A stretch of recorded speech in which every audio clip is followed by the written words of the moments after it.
ಗುಂಡ್ಲು ವಾರ್ತೆಯಿಂದ ನಮಸ್ಕಾರ. ಬೆಳಗಿನ ಸ್ಫೂರ್ತಿ ಕಥಾಮಾಲಿಕೆಯಲ್ಲಿ ತಮಗಾಗಿ ಒಂದು ಸಣ್ಣ ಕಥೆ. ಕೆಲ ದಿನಗಳ ಹಿಂದೆ ಒಂದೂರಿನ ಶಾಲಾ ಸಮಿತಿಯವರು ಕಟ್ಟಡ ನಿರ್ಮಾಣಕ್ಕಾಗಿ ಗಣ್ಯರೊಬ್ಬರ ಸಹಾಯ ಕೇಳಿದರು. ಅವರು ತಕ್ಷಣ 10,000 ರೂಪಾಯಿಗಳನ್ನು ಕೊಟ್ಟರು. ಹೆಚ್ಚಿನ ಸಹಾಯ ನಿರೀಕ್ಷಿಸಿದ್ದ ಸಮಿತಿಯವರ ಮುಖ ಕಳೆಗುಂದಿತು. ಗಣ್ಯರು ಇದನ್ನು ಗಮನಿಸಿದರು. ನಾನು ಎಲ್ಲೋ ಓದಿದ್ದ ಘಟನೆ ನಿಮಗೆ ಹೇಳುತ್ತೇನೆ, ಕೇಳಿ ಎಂದರು.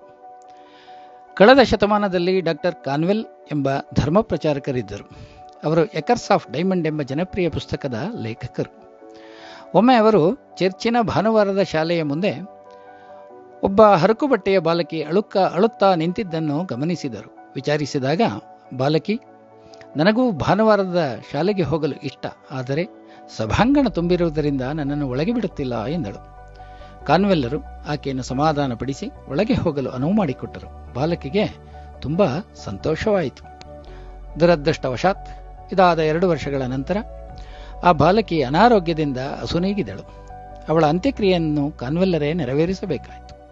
ಎಲ್ಲ ಮುಗಿದ ನಂತರ ಬಾಲಕಿಯ ತಾಯಿ ಒಂದು ಮುದುಡಿದ್ದ ಪುಟ್ಟ ಹಣದ ಚೀಲವನ್ನು ಮತ್ತು ಕಾಗದವನ್ನು ಅವರ ಕೈಗಿತ್ತಳು. ಬಾಲಕಿಯ ನಿರೀಕ್ಷಿತ ಸಾವಿನಿಂದ ಸ್ವಲ್ಪ ದುಃಖಿತರಾಗಿದ್ದ ಕಾನ್ವೆಲ್ ನಡುಗುವ ಕೈಗಳಿಂದ ಅದನ್ನು ತೆಗೆದುಕೊಂಡರು. ಚೀಲದಲ್ಲಿ 57 ಸೆಂಟ್ಗಳ ನಾಣ್ಯಗಳಿದ್ದವು. ಕಾಗದದಲ್ಲಿ ಹೆಚ್ಚು ಮಕ್ಕಳು ಕುಳಿತುಕೊಳ್ಳಬಹುದಾದ ಸಭಾಂಗಣಕ್ಕಾಗಿ ಕಳೆದ 2 ವರ್ಷಗಳಿಂದ ನಾನು ಕೂಡಿಟ್ಟ ಹಣದ ನನ್ನ ಪುಟ್ಟ ಕಾಣಿಕೆಯನ್ನು ಸ್ವೀಕರಿಸಿ ಎಂದಿತ್ತು. ಬಾಲಕಿಯ ಶ್ರದ್ಧೆಯನ್ನು ಕಂಡು ಕಾನ್ವೆಲ್ಲರು ಕಣ್ಣೀರು ಸುರಿಸಿದರು. ಕಾನ್ವೆಲ್ ಮುಂದಿನ ಪ್ರಾರ್ಥನಾ ಸಭೆಯಲ್ಲಿ ಬಾಲಕಿಯ ದೇಣಿಗೆಯನ್ನು ವಿವರಿಸಿದರು. ದೊಡ್ಡ ಸಭಾಂಗಣ ಕಟ್ಟಲು ಇದನ್ನು ಉಪಯೋಗಿಸಲಾಗುವುದು ಎಂದು ಘೋಷಿಸಿದರು. ಇದರಿಂದ ಉತ್ತೇಜಿತರಾದ ಸಭಿಕರು ಅಲ್ಲಿಯೇ ಮತ್ತಷ್ಟು ಸಹಾಯದ ವಾಗ್ದಾನ ಮಾಡಿದರು. ಸ್ಥಳೀಯ ದಿನಪತ್ರಿಕೆಯೊಂದು ಇದರ ಬಗ್ಗೆ ಲೇಖನ ಪ್ರಕಟಿಸಿತು. ಲೇಖನ ಓದಿದ ಒಬ್ಬ ಶ್ರೀಮಂತ ತನ್ನ ಜಮೀನನ್ನು ಮಾರಲು ಮುಂದಾದ. ಜಮೀನಿನ ಬೆಲೆ ಕೊಡುವಷ್ಟು ಹಣ ನಮ್ಮಲ್ಲಿಲ್ಲವೆಂದು ತಿಳಿಸಿದಾಗ ಆತ, ನಾನು ಈ ಜಮೀನಿಗೆ ನಿರೀಕ್ಷಿಸುವ ಬೆಲೆ ಕೇವಲ 57 ಸೆಂಟ್ಗಳು ಎಂದ. ಅಷ್ಟನ್ನೇ ಪಡೆದು ಜಮೀನು ಬರೆದುಕೊಟ್ಟ. ಇದಾದ ನಂತರ ಸಹಾಯದ ಸುರಿಮಳೆಯೇ ಆಯಿತು. ಕಟ್ಟಡ ನಿರ್ಮಾಣವಾಯಿತು. ಅಮೆರಿಕದ ಫಿಲಿಡೆಲ್ಫಿಯಾದಲ್ಲಿ ಈ ಕಟ್ಟಡವಿದೆ. ಸುಮಾರು 3,300 ಜನ ಒಮ್ಮೆಲೆ ಕುಳಿತುಕೊಳ್ಳಬಹುದಾದಷ್ಟು ದೊಡ್ಡದಾಗಿದೆ. ಈಗ ಈ ಭಾನುವಾರದ ಶಾಲೆ ಟೆಂಪಲ್ ಯೂನಿವರ್ಸಿಟಿ ಎಂಬ ಹೆಸರಿನಿಂದ ದೊಡ್ಡ ವಿಶ್ವವಿದ್ಯಾನಿಲಯವಾಗಿ ಬೆಳೆದಿದೆ. ಸಾವಿರಾರು ವಿದ್ಯಾರ್ಥಿಗಳು ವಿದ್ಯಾಭ್ಯಾಸ ಮಾಡುತ್ತಿದ್ದಾರೆ. ಈಗ ಸಭಾಂಗಣದಲ್ಲಿ ಸ್ಥಳವಿಲ್ಲವೆಂದು ಯಾವ ಮಕ್ಕಳನ್ನೂ ಹಿಂದಿರುಗಿ ಕಳುಹಿಸುವ ಅವಶ್ಯಕತೆ ಇಲ್ಲವಾಗಿದೆ.